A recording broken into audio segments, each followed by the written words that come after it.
δικαστικής αρχαιολογίας εκτιμούν ότι πριν τις οργανωμένες κοινωνίες, η κοινωνική οργάνωση, στους προϊστορικούς χρόνους, περίπου το 15% των ανθρώπων πέθανε από βίαιο θάνατο. Ενώ μετά την οργάνωση σε κοινωνίες, το ποσοστό αυτό είναι μόλις 3%. Τι σημαίνει οργάνωση σε κοινωνίες? Ότι μειώνεται η βία αυθαίρετα και πλέον έχουμε μόνο βία από το κράτος. Υπάρχει βία, αλλά είναι λιγότερο εμπλεγμένο συναισθηματικά αυτός ο οποίος την επιβάλλει. Και φυσικά υπάρχει λιγότερος ίσως φόβος από το ότι να μην ξέρει ποιος το πει στο σπίτι να σε εκδικηθεί. Ιδιαίτερα θεαματική και συστηματική είναι η μείωση όλων των μορφών σωματικής βίας, όπως είπαμε, διακοινωνικής βίας, πόλεμη, μία ομάδα με την άλλη, και ενδοκοινωνικής βίας, εγκληματικότητα, με τη διάδοση της τυπογραφίας και του αλφαβητισμού. Εδώ βλέπουμε από τον ΚΑΡ 1981 η μείωση της βίας με καταμέτρηση ανθρωποκτονιών, είτε κατά τη διάρκεια πολέμων, είτε ενδοκοινωνικά, ως αποτέλεσμα παραβατικής, αυτό που λέμε σήμερα παραβατική συμπεριφορά, με τη διάδοση του αλφαβητισμού. Εδώ κάτω τα γραμματάκια δεν ξέρω πόσο φαίνονται.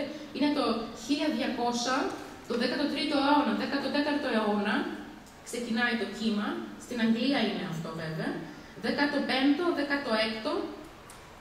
Η τυπογραφία μας είναι τότε, μισό λεπτό. Είναι τον 15ο αιώνα, ναι, 1600, και δεν ήταν, ο Γουτενβέργιος δεν ήταν επινόησε, απλά διέδωσε περαιτέρω και βελτίωσε.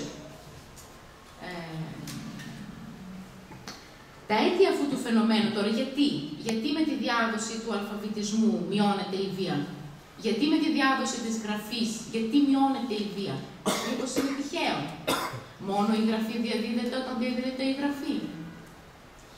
Τα αίτια αυτού του φαινομένου αποδίδονται αυτή τη στιγμή στην καλύτερη, όπως είπαμε, κοινωνική οργάνωση, την ανάπτυξη του εμπορίου, το αμοιβαίο συμφέρον είναι πάντα καλύτερο, έχει λιγότερη φθορά.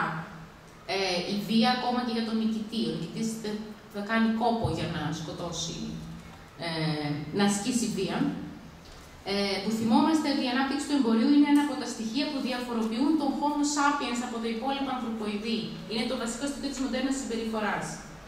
Ομοίως και ο κοσμοπολιτισμός, η ευκαιρία να γνωρίσουμε άλλους πολιτισμούς μέσα από τη λογοτεχνία τους. Να αναπτύχθει η ενσυναίσθηση. Εδώ έχουμε για όλη την Ευρώπη μείωση αναπαραστάσεων. Αυτό είναι από τον Πίνκερ 2012. Από την Ιταλία, Αγγλία, βλέπουμε πώς πέφτουν ο αριθμός των ανθρωποκτονιών. Ότι κατεβαίνει. Στη Σκανδιναβία, στη Γερμανία. Έρευνες, είπαμε, από τον χώρο των συνδέων. Επίκουρος για το δίκαιο, το κοινωνικό συμβόλαιο στον επίκουρο. Το φυσικό δίκαιο. Τι είναι το φυσικό δίκαιο αυτό που ονομάζουν? Είναι η συμφωνία προς το κοινό συμφέρον, ώστε να μην βλάπτει ο ένας τον άλλον, ούτε να βλάπτεται. Και είναι πάντα χρήσιμη η επίβλεψη, όχι βέβαια σωτήρια ή επαρκής. Ο κοσμοπολιτισμός, λοιπόν, με τη διάδοση της λογοτεχνίας, αύξησε η ευκαιρία να γνωρίσουμε άλλους πολιτισμούς μέσα από τη λογοτεχνία τους, αναπτύσσει την ενσυναίσθηση, δηλαδή το να μπαίνουμε στη θέση του άλλου. Βλέπουμε ότι και οι άλλοι έχουν κοινά με εμάς.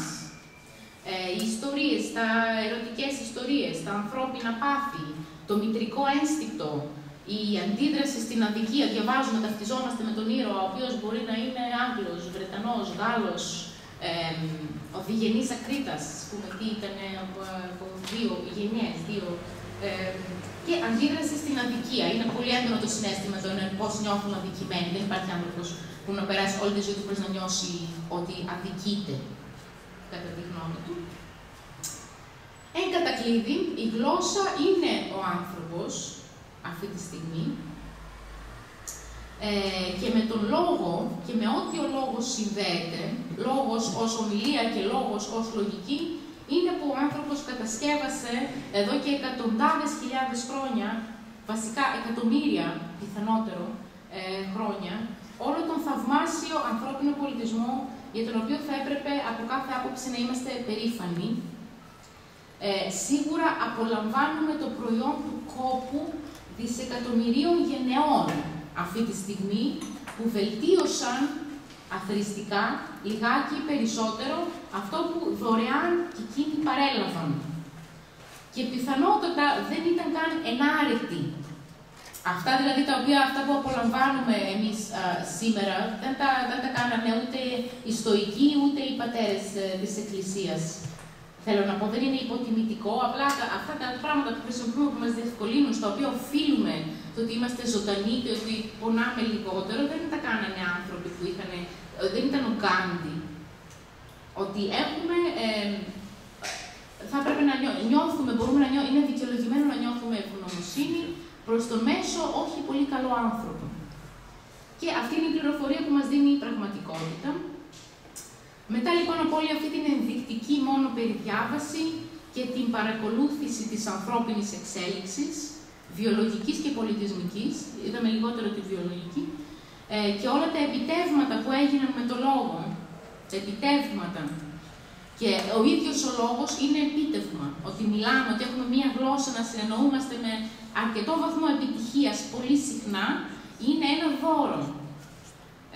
Και αυτά γίνανε εύκολα, όχι, γίνανε πάρα πολύ δύσκολα. Γίνανε μέσα από διαρκείς αντιξότητες του κόσμου, την ταλαιπωρία.